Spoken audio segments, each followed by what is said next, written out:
Good morning. On this Monday, we'll look at Matthew 17:1 through 18:20, combining again yesterday's and today's readings. And chapter 17 begins with the words 6 days later.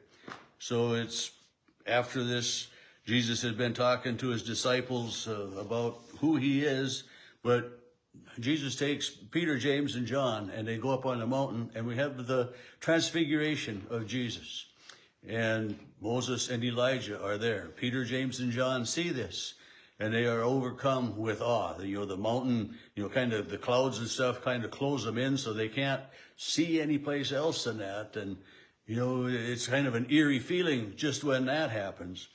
But, they find themselves up high on the mountain, and he was transfigured. It says his face shined like the sun, and his clothes were dazzling white. And then Moses and Elijah appear. And so Peter, James, and John saw Jesus in his heavenly glory, and maybe not in his entire heavenly glory, because they were so overcome that they fell to the ground, and they just couldn't look. And, it's, when you have a bright light that shines in your eyes, you close your eyes and, you can't look at it because it is so bright. And this is Jesus in his heavenly glory, and the disciples were there. And somehow Peter, they recognized who Elijah and Moses were, or maybe Jesus told them later, but Peter, caught up in the moment as he does, he gets so often, let's build 3 dwellings here, one for each of you 3 men, not worried about Peter, James, and John, but for Jesus and Elijah and Moses, to stay in the moment. And it's, Jesus said, no, that's, that isn't what's going to happen, but anyway, and maybe he didn't say that, but Peter is caught up in the mountaintop moment, and we all have those mountaintop moments. And, and if we just, our bodies can't stand to live forever in that high energy movement, that high energy, on the mountaintop. I mean, we need to come down, and it's a reminder that Jesus is with us in those mountaintop moments, and that those are good for us. But we also need to remember that Jesus is with us in everyday life, and we'll find that in just a moment here too as we read on. But this voice from heaven, while Peter was speaking, that's what it says. While he was still speaking, this cloud overshadowed them, and from the cloud, the voice. This is my son with whom I am well pleased. Listen to him. This same voice is what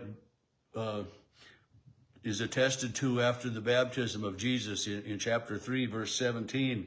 The voice comes, and this is my son with whom I am well pleased. So in 3:17, it's with whom I am well pleased, and it doesn't have the words listen to him.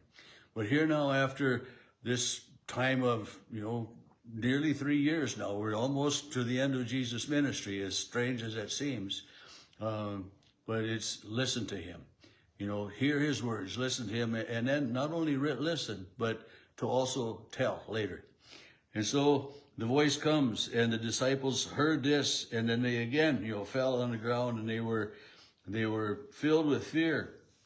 But Jesus came, and he touched them, and it says, "Get up, do not be afraid." And then it was just the 3 of them and Jesus. Moses and Elijah were gone. The moment was over. And you think about the emotions, these 3 men get caught up in that moment, and then that suddenly it's done and gone, and Jesus is just plain old Jesus again. I mean, plain old Jesus, really, but no more of this dazzling white clothes and his face, shining brighter than the sun. But it's that reminder that, Jesus is Lord and Savior, but also Jesus knows what it is to be one of us. And as they come back down from the mountain, Jesus tells them, don't tell anybody about this until after I've been raised from the dead, and of course, they don't. But then the question, why do the people say Elijah must come first? And Jesus says, well, yeah, he is. And He said Elijah has already come in verse 12, and they did not recognize him. And the disciples understand that he's talking about John the Baptist. And so, prophecies are being fulfilled here, and the disciples are learning and understanding that. And then later we'll tell these things as well. When they come back down from the mountain, back into the nitty-gritties, what happens? A man comes to Jesus and says, Lord, have mercy on my son. He's an epileptic. And he gets thrown in the fire, thrown in the water, just continually. And your disciples couldn't do anything. And Jesus is a little bit upset with him, but why would you expect that? I mean, they had been doing other things, but when they were with Jesus, it was Jesus that was doing, and they would do at Jesus' word. But Jesus casts this demon out of the son, and he is cured. And then the disciples ask, why couldn't we do that? And he says, because of your little faith. And he talks then about that faith of the mustard seed to move the mountain. And, and it just, it's one of those things that makes me wonder, well, do I not have faith as much as a mustard seed? I can't move a mountain. I know that.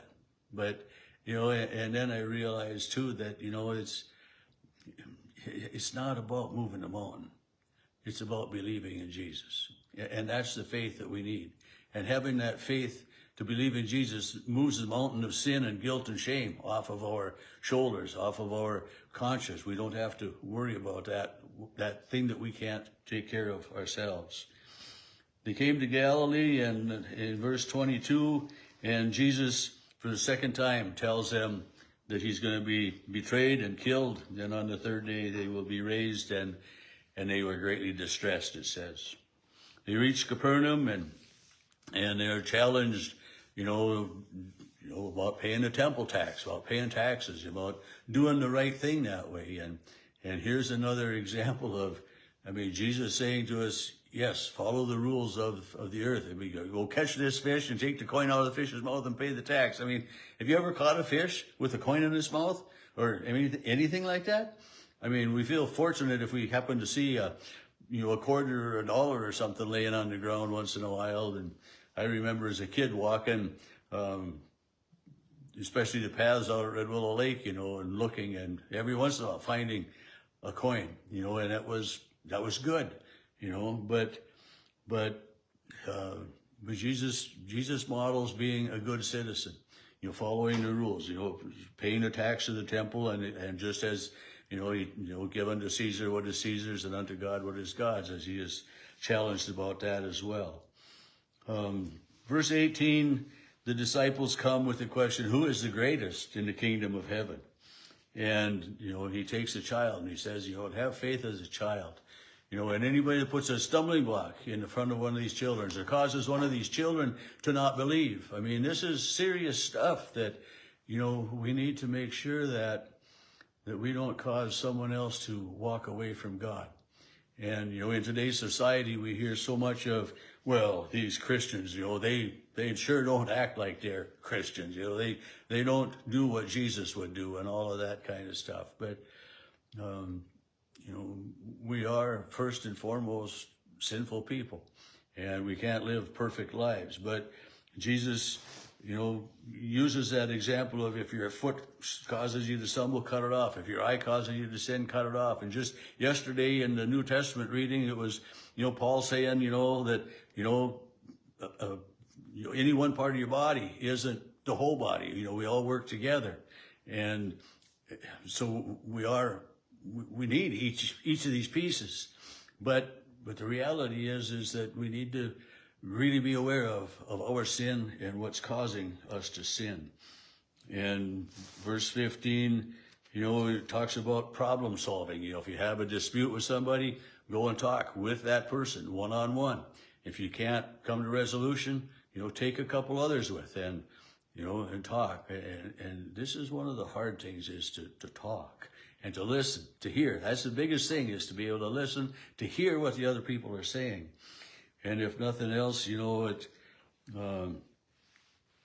says if two of you agree on anything you ask, it'll be done. Where 2 or 3 are gathered, I am with them. And, we trust that Jesus is with us no matter what, no matter when, no matter, however. But it's, there are so many lessons that we can learn. And I briefly talked about a lot of stuff here, but it all comes back down to having that faith and believing the voice from heaven, that as it says, this is my son, listen to him. We listen to Jesus and we hear his words, and hopefully we try to live